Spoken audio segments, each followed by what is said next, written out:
Today, I'm going to be sharing a story of a young man whose sister-in-law keeps making passes at him. Keep watching to the end. Nacola for battles won. Nacola is the one. When we don't act in accordance with our core beliefs, we feel that we are betraying the essence of who we are. When we step away from what we feel we should be doing, guilt and shame arise. So core values guide our decisions all the way. Having a compatible relationship, values is a key. If we hold to what we believe, then many a times our relationship will not fail. Hi Lee, I have a problem that I'd like to share with you. I'm hoping that you will share it on your YouTube channel. I have a big problem, a very big problem. I am living with a woman, but we are not married as yet. We have been together now for 5 years. I was married, but my wife died. She was 30 years older than I am. She is a woman who was well established, so she had her own house and she had 5 children. She took care of them very well and left property for each of them. She left a will on the house for me that I am now doing some repairs on. The woman I'm now living with rented a house from her sister. She rented us the bigger side of the house because it's only her alone, and so she take the smaller side. She is younger than my girlfriend and she's really bothering me at this time. She told me that she loves me and I should keep it a secret between us. I told her that she was crazy and she needed to get her head examined. I never took it as a joke, as I thought she was very serious with the way she came across, but I was scared to tell her sister what she was doing. She is not living with any man, so I told her to find herself a man and settle down with and behave herself, because it was not appropriate for her to be making passes at me knowing that I'm her sister's boyfriend. One night I was in our room and I heard someone knocking on the door that divides the side of the house that we are living in. When I asked who it was, she identified herself and asked me if I could let her in, and I said no, because at this time I am alone. Her sister is a nurse and was on night shift. She said that is why she wanted to come in, because she knew I wanted company and I was alone. So I decided that I would let her sister knows what is going on. Her sister asked why she was harassing me and she laughed and said it was a joke. Lee, I am sure it was not a joke. So we decided to move out. Now we have a comfortable place and my house is being painted. My girlfriend and her sister are not speaking to each other anymore because of this incident. I feel guilty because if I had not said anything, they would have been talking and living in unity. We used to pay her up to $30,000 per month for rent. It wasn't really worth it, because it was only 1 bedroom, kitchen and bathroom. Even though they were big, I couldn't allow myself to sleep with my sister-in-law. I couldn't live with that.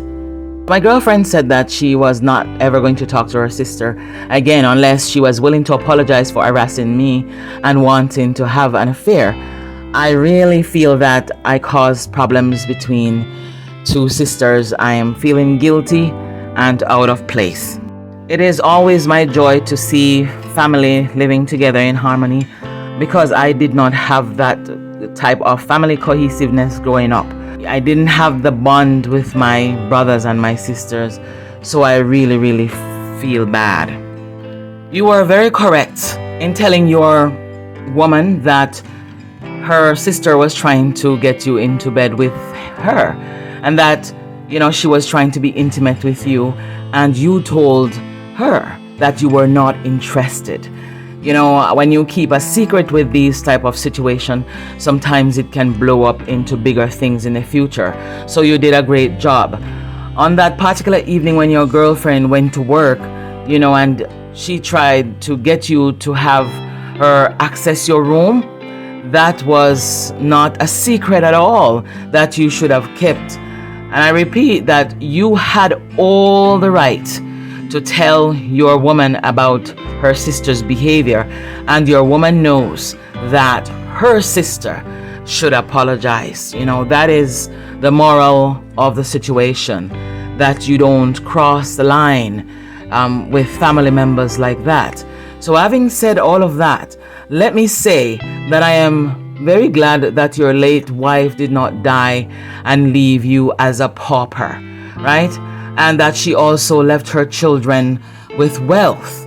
Although you miss her, you will forever be grateful to have her in your life for what she has done. So often men will die, a woman will die, and their widows or widowers are left suffering, and they have to rely on relatives and sometimes other men or women to meet their needs. But in this case, in your case, it is not so. And may I ask you, as a man, you are strong enough, you are capable and able, and I just want to know, why aren't you working? You didn't say if you were working or not, so I don't know if that is the situation at this time, so I'm not going to really touch on that too much. But it is a good thing if you're working. Maybe you work in the day and your wife works in the night. You have not said when you and this woman will get married, but if you both decided to get married, make sure that you attend premarital counseling. Please consult a lawyer. I'll just tell you to move carefully into the future with this woman, because people change, and at the end of the day, you don't want to lose the things that you have, because it's really difficult to start over. And make sure you also do right by her, right? And that you feel very, very comfortable marrying this woman.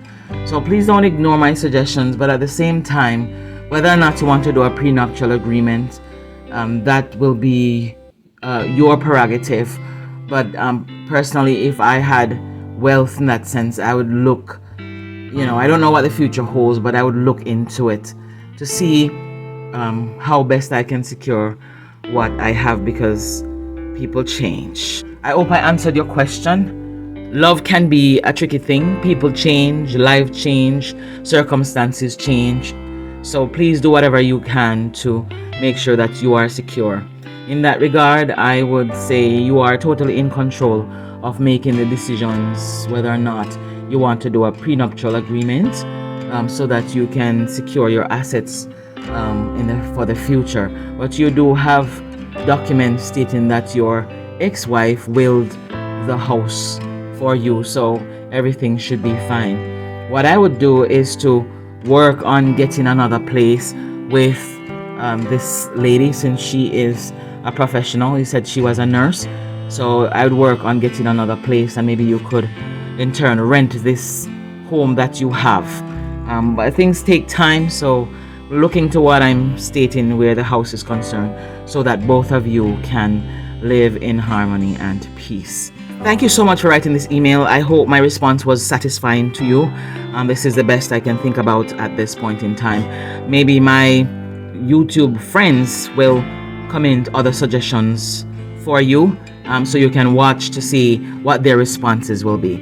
Listen, the more we agree on fundamental values in a relationship, the smoother our approach to solving life challenges becomes. Relationship core values are present in everyday decisions. However, they are the most evident when we make a big mistake.